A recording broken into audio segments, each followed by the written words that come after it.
ముందు టికెట్ లాగా అయిపోయాడు.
ఏమా ఓటేసారా?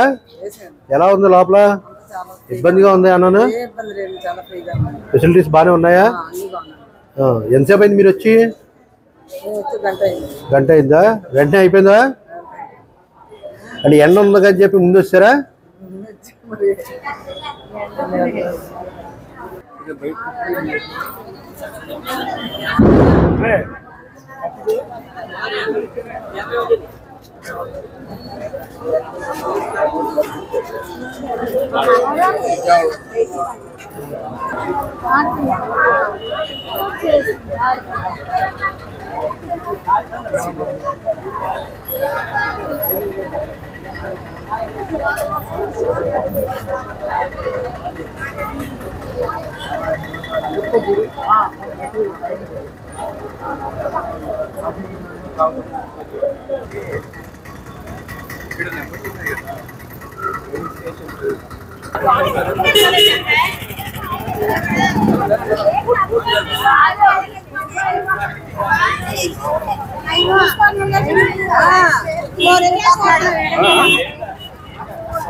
ఉమ్మడి పశ్చిమ గోదావరిలో వ్యాప్తంగా చూస్తే సుమారు 15 నియోజకవర్గాల్లోని ఎన్నికలకు అన్ని ఏర్పాట్లు పూర్తి చేశారు. 17 అసెంబ్లీ స్థానాలకు 3 పార్లమెంటు స్థానాలకు ఎన్నికలు నిర్వహిస్తున్నారు. ఏలూరు జిల్లా విషయానికి వస్తే ఏలూరు జిల్లాలోని 7 అసెంబ్లీ స్థానాలకు 1 పార్లమెంటు స్థానానికి ఇక్కడ ఎన్నికలు జరుగుతున్నాయి. మొత్తం జిల్లా వ్యాప్తంగా చూస్తే సుమారు 16 లక్షల మంది ఓటర్లు తమ ఓటు హక్కు వినియోగించుకునేందుకు సిద్ధంగా ఉన్నారు. పురుషుల ఓటర్ల విషయానికి వస్తే 7,99,000 మంది పురుషుల ఓటర్లు ఉన్నారు. అదేవిధంగా 8,33,000 మంది మహిళా ఓటర్లు ఉన్నారు. అంటే మొత్తం చూస్తే మహిళా ఓటర్లు ఎక్కువగా ఉన్నారని చెప్పుకోవచ్చు. ఈ రకంగా చూస్తే మొత్తం ఏలూరు జిల్లా విషయానికి వస్తే 1700 పోలింగ్ కేంద్రాలు ఏర్పాటు చేశారు. ఎక్కడ ఎటువంటి అవాంఛనీయ సంఘటనలు జరగకుండా పూర్తి స్థాయిలో బందోబస్తు ఏర్పాటు చేసినట్లు ఎన్నికల అధికారులు చెప్తున్నారు. అంటే మనం ఇప్పుడు ఏలూరు 12 పంపుల సెంటర్ వద్ద ఉన్న పోలింగ్ కేంద్రం వద్ద ఉన్నాం. చూడండి, ఇప్పటికే ప్రజలంతాను తమ ఓటు హక్కు వినియోగించుకుందుకు ఉదయం 7 గంటల నుంచే ఇక్కడ వచ్చారని చెప్పేసి ఎన్నికల అధికారులు చెప్తున్నారు. అంటే ఎండ వేడిని తట్టుకోవడానికి ముందుగానే వచ్చి ఉదయమే ఈ ఓటు హక్కు వినియోగించుకుంటే వాళ్ళకి ఇబ్బంది ఉండదని చెప్పేసి ఉన్నారు. ఇక్కడ మహిళలు, పురుషులతో పాటు మహిళలు కూడా పూర్తి స్థాయిలో తమ క్యూ లైన్లో నించున్నారు. ఎటువంటి అవాంఛనీయ సంఘటనకు ఎప్పటికీ ఏర్పాటు చేస్తారు. అయితే గత రాత్రి నుంచి ఓటర్లు ప్రలోభపరిచే విధంగా రాజకీయ పార్టీలు ధనాన్ని పంపిణీ చేసిందని ఒక సమాచారం అయితే ఉంది. అంటే ఎన్నికల అధికారులు ఎన్ని నిఘా వ్యవస్థలు ఏర్పాటు చేసినా కానీ పూర్తి స్థాయిలో నియంత్రించలేకపోయారనే చెప్పుకోవాలి. అయితే ఉదయం 7 గంటలకు ప్రారంభమైన ఓటింగ్ ప్రక్రియ సాయంకాలం 6 గంటలకు ముగుస్తుందని చెప్తున్నారు. అయితే ఓటర్లు అప్పటికే 6 గంటల లోపు ఓటర్లు వచ్చి ఉంటే వారు పూర్తి స్థాయిలో ఓటు హక్కు వినియోగించుకునే విధంగా వాళ్ళకి స్లిప్పులు ఇచ్చి మొత్తం 8 అయినా 9 అయినా రాత్రి 8 అయినా 9 అయినా కానీ ఓటు హక్కు వినియోగించే విధంగా ఏర్పాటు చేస్తామని చెప్తున్నారు. అయితే 6 గంటల లోపు వచ్చి పోలింగ్ కేంద్రంలో వచ్చి తమ స్లిప్పులు చూపించి నమోదు చేసుకోవాలి. ఆ రకంగా ఉంటే ఎటువంటి ఇబ్బంది కలగకుండా ఉండడానికి ఏర్పాటు చేస్తామని చెప్తున్నారు. వినియోగించుకునేది కొంతమంది ఓటు హక్కు వినియోగించుకునే కొంతమంది ఓటర్లు ఉన్నారు. అసలు ఎక్కడి నుంచి వచ్చారు ఏంటని ఒకసారి ఆయన అడిగితే నేను చెప్పండి, ఎక్కడి నుంచి వచ్చారు మీరు, ఏంటి? ఏలూరు నుంచి వచ్చారు. అంటే ఈ గతంలో కన్నా ఇప్పుడు ఎక్కువగా ఓటర్లు ఎక్కువగా వచ్చారని చెప్పారు. బాగా వచ్చారా? ఓటు హక్కు చాలా బాగుంది. ఓటింగ్ బాగుందా? ఓటింగ్ చాలా బాగుంది. కానీ కొన్ని ఓటింగ్స్ మొత్తం మిషన్స్ ఆగిపోతా ఉన్నాయి. ఆ ప్రాబ్లమ్స్ కనబడుతున్నాయి.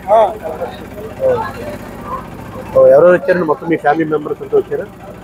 మిస్సెస్ ఎలక్షన్ డ్యూటీకి వెళ్ళారు. వచ్చారా? ఎలా ఉంది అసలు, ఏంటి ప్రక్రియ, ఏ రకంగా ఉంది అంటారు? అసలు ఏంటి పరిస్థితి? చాలా బాగుందండి. కూడా చాలా బాగుంది. ఇంకా కాంపిటీషన్ కూడా చాలా బాగుంది. ఏ పార్టీ అయితే ఎక్కువగా ఉందని అభిప్రాయం ఉంది అంటే రెండు టఫ్ ఉన్నాయండి, చెప్పలేము. ఏదో 50-50 ఛాన్స్ ఉన్నాయి. 50-50 ఛాన్స్.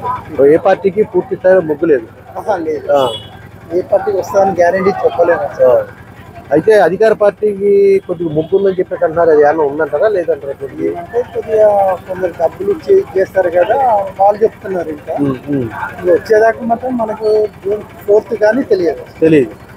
అంటే జగన్మోహన్ రెడ్డి పథకాల వల్ల కొద్దిగా అధికారంలోకి వస్తామని చెప్పేసి ఒక హోప్స్ ఉన్నాయని చెప్పేసి అంటున్నారు. ప్రతిపక్ష పార్టీలు కూడాను వచ్చే ఎన్నికల్లోనూ పథకాలు ఎక్కువగా ఇంకా ఇస్తామని చెప్పేసి దాని మీద ఉన్నారు. ఈ రెండింటిలో మీ అభిప్రాయం ఏంటంటారు? అతను కొన్ని చేసినవి బాగానే ఉన్నాయి, కొన్ని మాత్రం కొద్దిగా రాంగ్ ఉన్నాయి. కొద్దిగా అతనికి కూడా, జగన్ కూడా. ఇంకా ఇప్పుడు వీళ్ళు కూడా కొన్ని పథకాలు ప్రకటించారు కదా, వీళ్ళు కూడా చూద్దాం, ఒక ఛాన్స్ వీళ్ళకి కూడా ఇచ్చి చూద్దామని అనుకుంటున్నాను. ప్రతిపక్ష పార్టీలు కూడా అధికారం ఇస్తే బాగుంటుంది, వాళ్ళకి కూడా ఇస్తే బాగుంటుంది కదా.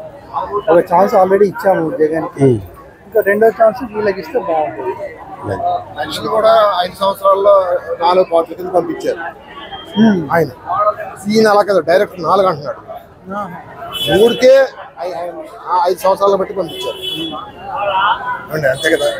250 అలాగే పంపించారు. ఈయన అలా కదా, డైరెక్ట్ 4 అంటున్నాడు. దాన్ని బట్టి చూడాలి. 4 నిలబడలేకపోతున్నాం.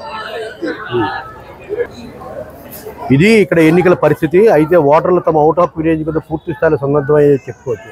అయితే చాలామంది ఓటర్లు మాత్రం ప్రభుత్వం మీద కొద్దిగా సానుకూలం ఉంది, కొద్దిగా వ్యతిరేకత ఉంది. గతంలో కంటే ఇప్పుడు కొత్త ప్రభుత్వం వస్తే ఇంకా ఏమన్నా బాగా చేస్తుందని చెప్పేసి కూడా ఆశపడుతున్నారు. కెమెరా పర్సన్ రాజుతో మురళీధర్, ఫ్యాక్ట్ టీవీ, ఏలూరు.